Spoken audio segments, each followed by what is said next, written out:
Hello दोस्तों, जैसा कि आपने पहले देखा है कि हम यहाँ तक पहुँच चुके थे सोडा राख तक। इसका सूत्र होता है Na2CO3।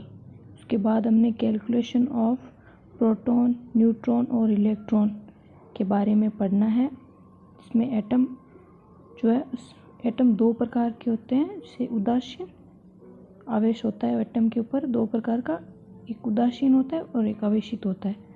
जो उदासीन है वो प्रोटॉन।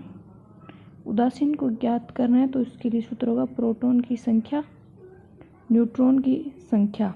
इनकी प्रोटॉन की संख्या Z है। Z एट परमाणु संरचना होती है, परमाणु क्रमांक।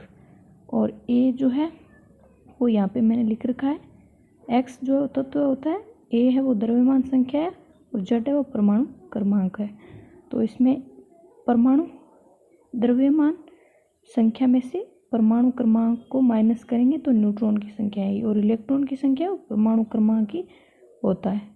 तो इसके लिए जैसे हमने हमने उदाहरण एग्जाम्पल लिया है इसका C जो कि 6 पर आता है और इसका परमाणु क्रमांक है, द्रव्यमान संख्या वो 12 होती है। तो इसके लिए न्यूट्रॉन को ज्ञात करेंगे हम। प्रोटॉन की संख्या तो ये 6 हो गई जो यहाँ पे लिख रखी है Z, और जो न्यूट्रॉन है वो A माइनस Z करेंगे तो 12 माइनस 6 बराबर 6 हो जाएगा। और इलेक्ट्रॉन की संख्या Z 6 दे रखी है तो ये 6 होगा। और जैसे हम करेंगे नाइट्रोजन है वो 7 पे आता है, उसकी द्रव्यमान संख्या वो 14 होती है। तो P प्लस प्रोटॉन को ज्ञात करेंगे तो Z द्रव्यमान संख्या के बराबर ही होता है, 7 हो जाएगा। Neutron N A minus N करेंगे तो इसका भी 7 हो जाएगा, और ये इलेक्ट्रॉन की संख्या 7 है। और आवेशित जो होते हैं वो दो प्रकार के होते हैं आवेश, एक प्लस और एक माइनस। प्लस को ज्ञात करना है तो प्रोटॉन की संख्या Z होगी, इसमें भी प्रोटॉन की संख्या Z होगी। न्यूट्रॉन की Z A माइनस Z होगी, इसमें भी A माइनस Z होगी। लेकिन इलेक्ट्रॉन जो है इसमें अगर ये Z दिया हुआ है और हमें प्लस का ज्ञात करना है तो हमें इसमें से जो है इसमें से घटाना होगा, यानी कि इसको माइनस करना होगा। और अगर माइनस दिया हुआ है तो प्लस करना होगा। जो कि धनावेश ऋणावेश की संख्या है उसको माइनस करना होगा, और इसमें धनावेश की संख्या है उसको माइनस करना होगा। प्लस तो माइनस है तो प्लस करेंगे और प्लस है तो माइनस करेंगे। तो एग्जांपल के लिए सोडियम लिया है जो 11 पे आता है, द्रव्यमान संख्या इसकी 23 है। और P प्रोटॉन की संख्या हो जाएगी, Z बराबर 11 दे रखा है। और न्यूट्रॉन है वो जो A माइनस Z करेंगे तो 23 माइनस 11 बराबर 12 हो जाएगा। और इलेक्ट्रॉन की संख्या Z1, क्योंकि इसके ऊपर ये प्लस का निशान लगा रखा है तो ये एक मतलब एक प्लस है तो एक ही माना जाएगा। तो 11 माइनस 1 करेंगे तो 10 आ जाएगा। और यहाँ पे दे रखा है फ्लोरीन का, तो इसमें ये 9 पे आता है, उसकी द्रव्यमान संख्या 19 लगा रखी है। और ये जो है माइनस में है तो इसका प्लस करना होगा। प्रोटॉन की संख्या 9 हो गई, न्यूट्रॉन 19 में से 9 को माइनस करेंगे तो 10 हो जाएगा। और इलेक्ट्रॉन जो है वो 10, ये माइनस है तो प्लस लगाएंगे, प्लस 1 बराबर 10 हो जाएगा। इस प्रकार अगर हम पहले इसको लगा कर देखें तो प्रोटॉन की संख्या 20 है, न्यूट्रॉन की 20 है और इलेक्ट्रॉन की 18 है। तो इसका सूत्र किस प्रकार से बनेगा, जैसे हमें देखना है कि प्रोटॉन की संख्या वो 20 पे है तो द्रव्यमान संख्या वो 20 है, इसका मतलब 20 पे कौन आता है, ये। तो इसका ये 20 हमने यहाँ पे लिख दिया, और इसकी द्रव्यमान क्रमांक जो है वो हो जाएगा 40 प्लस 2 लगाना पड़ेगा, क्योंकि यहाँ पे 18 आ रखा है तो इसमें से 2 माइनस किया है।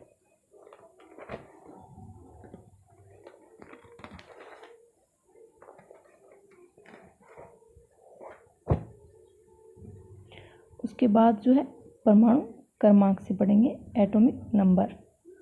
तो परमाणु क्रमांक जैसे कि हम देख के आए हैं पहले, यहाँ पे लिख रखा है ऑक्सीजन का 8 होता है और द्रव्यमान संख्या वो 16 होती है, इसमें -2 लगा रखा है, इनकी इसका आवेश जो है वो -2 है। तो इसमें प्रोटॉन की संख्या तो 8 हो जाएगी, एटॉमिक ये न्यूट्रॉन है वो ये हो जाएगा 16 माइनस 8 तो 8 हो जाएगा। और ये Z प्लस 2, क्योंकि यहाँ पे माइनस दे रखा है तो इसको प्लस करना पड़ेगा, प्लस 2 हो जाएगा तो 8 प्लस 2 यानी कि 10 हो जाएगा। और द्रव्यमान संख्या है, it is A represent by Z. परमाणु क्रमांक को जेड से प्रदर्शित किया जाता है। यह परमाणु में उपस्थित प्रोटॉन की संख्या को बताता है। जैसे ये प्रोटॉन की संख्या है, ये देखो यहाँ पे ये है वो द्रव्यमान क्रमांक है और ये प्रोटॉन की संख्या जो है 8 सेम टू सेम होगी इसकी। यदि परमाणु उदासीन है तो इलेक्ट्रॉन संख्या भी परमाणु क्रमांक के बराबर होगी। इनकी प्रोटॉन और इलेक्ट्रॉन की संख्या तब बराबर होगी जब परमाणु उदासीन होगा। ये यूरेनियम है जिसका परमाणु क्रमांक है वो 92 है और इसका द्रव्यमान है वो 235 है। तो एटॉमिक नंबर ज्ञात करेंगे। एटॉमिक नंबर ज्ञात करने का सूत्र है वो x जो है इसको ये तत्व है और a है वो द्रव्यमान संख्या और z है वो एटॉमिक नंबर है। तो इसके बाद हम करेंगे द्रव्यमान संख्या। द्रव्यमान संख्या मास नंबर।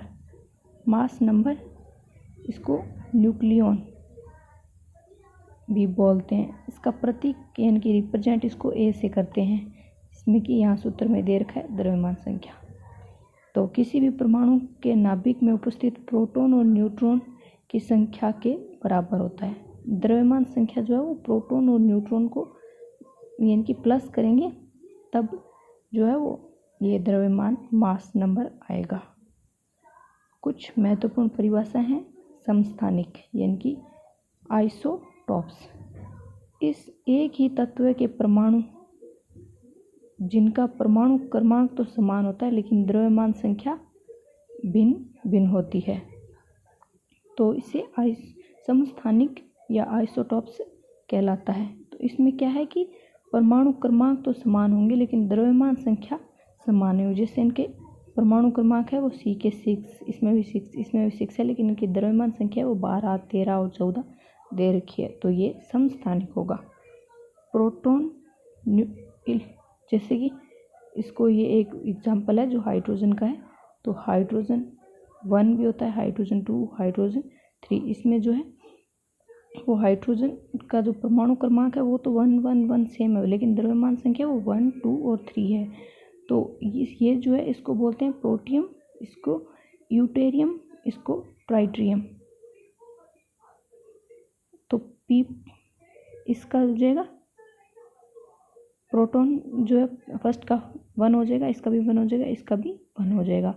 और जो N है न्यूक्लियस तो इसमें यानी कि 1 - 1 करेंगे तो 0 हो जाएगा, 1 - 2 करेंगे तो 1, 3 - 1 करेंगे तो 2 हो जाएगा। और इलेक्ट्रॉन जो है इसमें 1 है,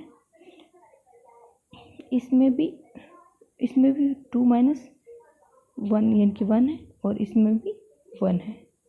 तो इलेक्ट्रॉन की संख्या 1, 1, 1 है। हाइड्रोजन का एक